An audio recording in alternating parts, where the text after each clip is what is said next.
bring you some breaking news now. And Venezuela's National Assembly has approved a sweeping reform to the country's hydrocarbons law that would affect foreign ownership rules.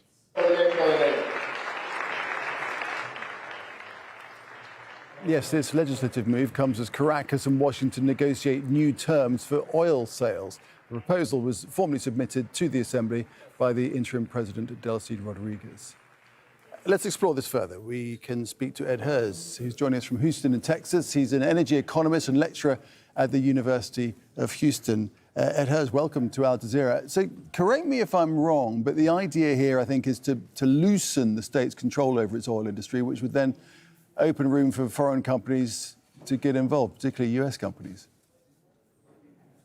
Yes, and so prior to this law passing, anyone doing business in Venezuela pretty much had to go through the state oil company, PDVSA.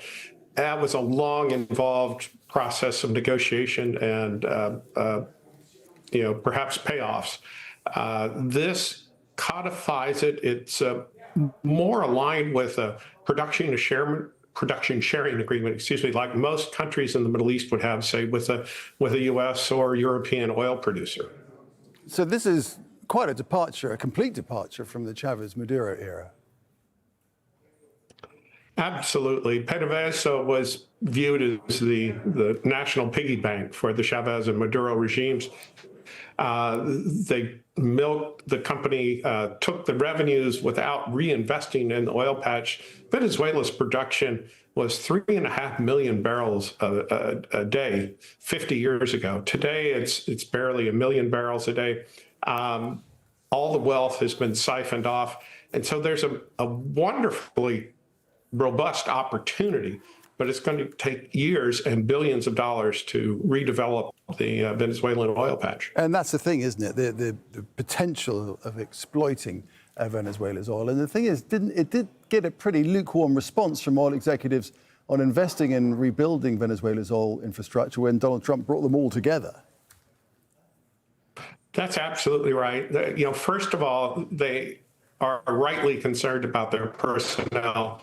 There were just 5 executives released after 5 years of prison in Caracas, imprisoned by the Maduro regime. No U.S. company is really anxious to go down there and expose their personnel and their capital to essentially the Maduro regime minus Maduro. The same team is still in place. So what is the reality of Venezuela's potential for the United States?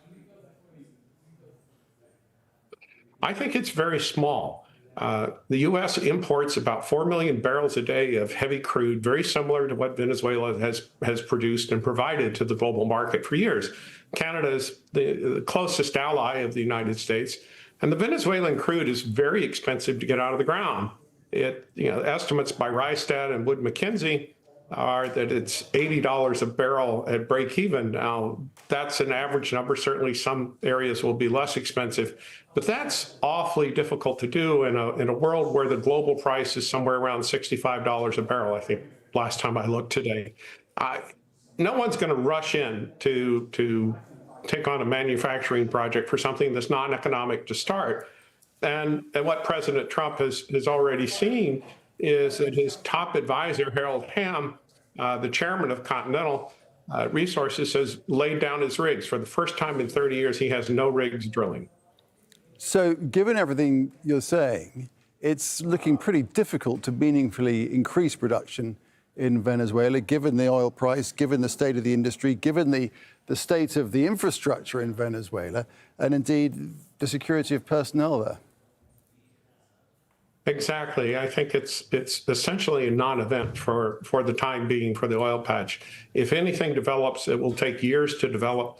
And also keep in mind what the Venezuelan government is giving as an opportunity today, the next Venezuelan government can take away. Yep. All right, Ed, thanks for that. Ed Hers speaking to us there from Houston in Texas. Thank you.